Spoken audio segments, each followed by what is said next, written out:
Pero kailan ka nagsimulang kumanta? Mga 5 taon po noon. Bumibirit ka na noon, 5 taon?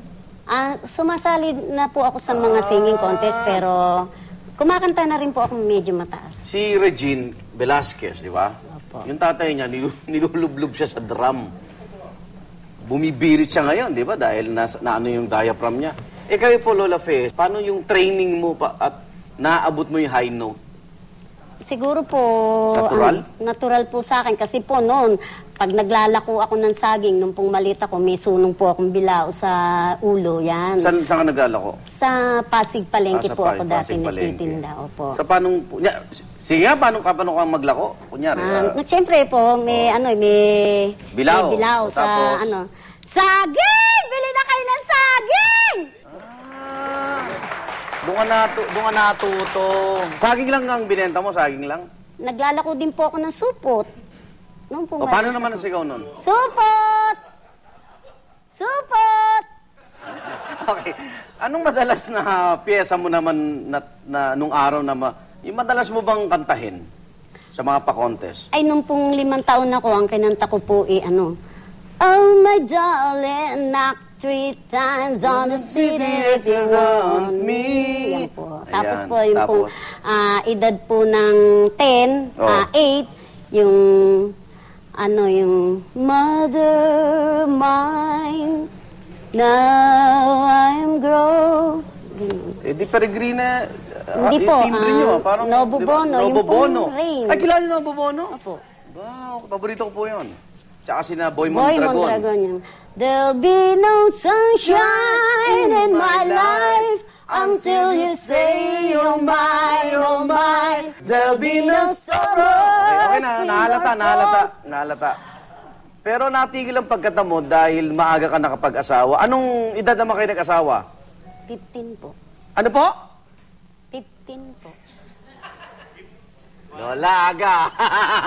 Anong nangyari? Siguro po. First love. Kumakanta rin si... Hindi Ang po. pangalan ni tatay? Danny po. Danny. Opo, Danny. 5 na po ang anak nyo. Nabiyayaan po kayo. Apo po, ilan? 6 po. Lola para talaga si Lola Pe.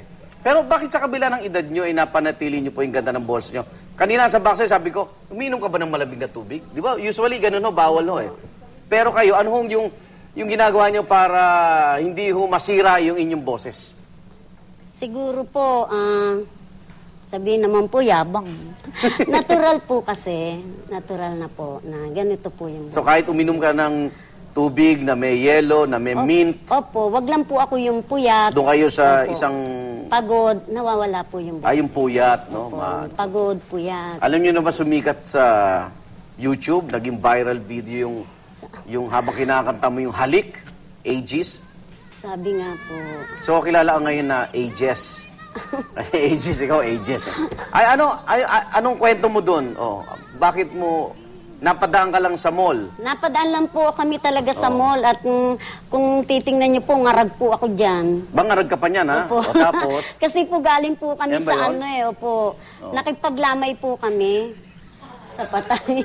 Tapos po, hindi pa naman po pala ililibing na yon, umuwi na po kami. Umakit nung ka pa. hapon. Opo. Pagbaba po namin nung mall na yon, nakita po namin yung booth na yon. Sabi ko doon sa anak ko, tingnan mo nga ining, baka pwede akong kumanta doon. Di ba ang pangarap mo maka-jamming ang ages mismo?